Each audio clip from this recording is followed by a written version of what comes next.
적벽 대전에서 진 조조는 북쪽으로 달아났어요.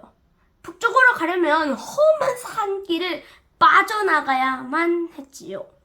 겨우 몇몇 장수와 군사 100여 명만이 조조를 따랐어요.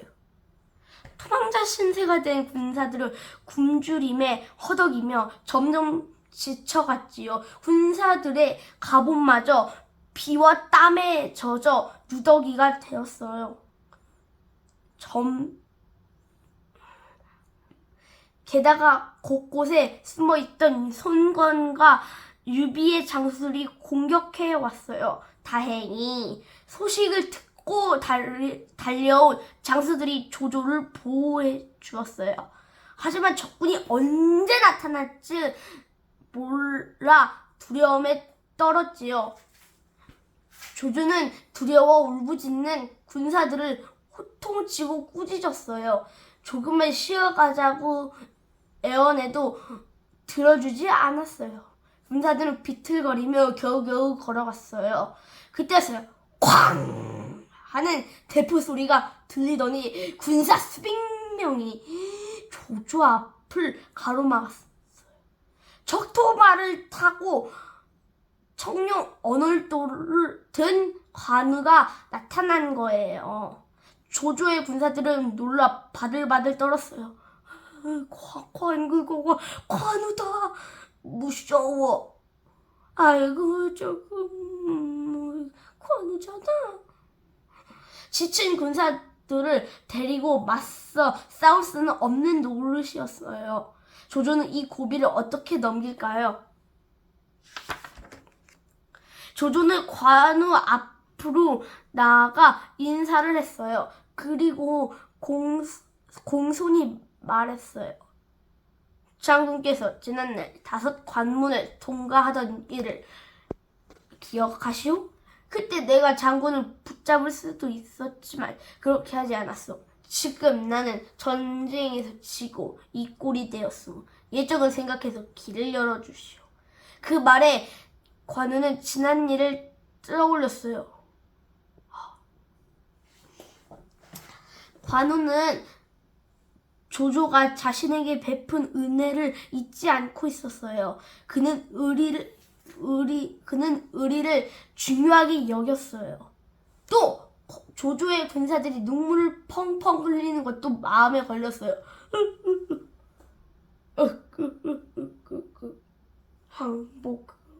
저거 생각해서 한 번만 봐줄게.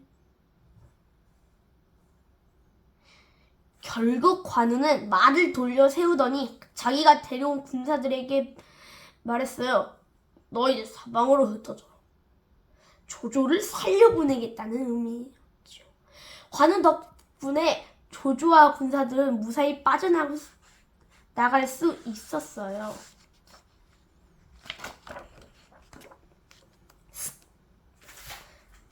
비록 의리는 지켰지만 적군을 놓아준 건 무척 큰 죄였어요. 관우는 무거운 마음으로 돌아왔어요. 다른 장수들은 승리를 축하하고 있었지요. 관우는 조조를 놓아준 것을 털어놓았어요. 죽을 죄를 지었다며 무릎을 꿇었지요. 제갈량은 관우의 목을 베어야 한다고 했어요.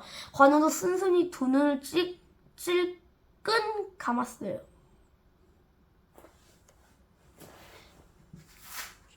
죽여주세요, 형. 그때 유비가 나섰어요. 삼형제가 같은 날 죽기로 맹세했으니 관우가 죽는다면 다 같이 죽겠다고요. 그러니 굳이 관우를 용서해달라고 간곡히 청했어요. 제갈량은 마지 못한 듯 관우를 용서해 주었어요. 관우는 가까스로 죽음의 위기에서 벗어났어요. 사실 제갈량도 관우를 죽일 마음은 없었어요. 다만 앞으로 군사들이 적을 놓아주는 일을 막기 위해 엄격하게 처신했던 거예요. 적벽대전 그 짓을 밝혀라. 따단. 삼국지에서 가장 유명한 전투로 적벽대전을 꼽을 수 있어요. 근데 중국 역사책 속에 적벽 대전에 관한 내용은 몇 줄 정도밖에 남아있지 않았어요.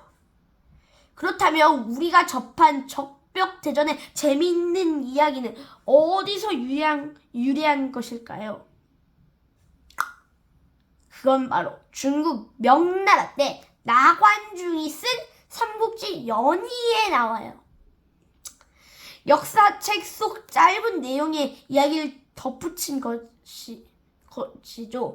그러면 적벽 대전의 진실에 대해 좀 더 알아볼까요?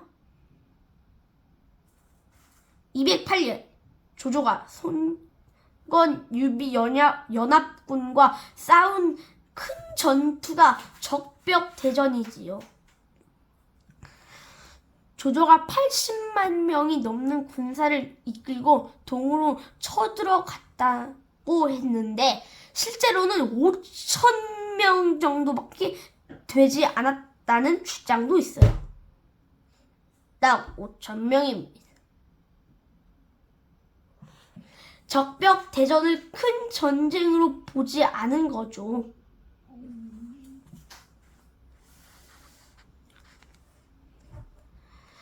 또 제갈량이 주를 화나게 해서 전쟁에 나섰다든가 집단을 이용해 화살을 10만 대나 얻었다는 것도 사실과는 다르다고 해요.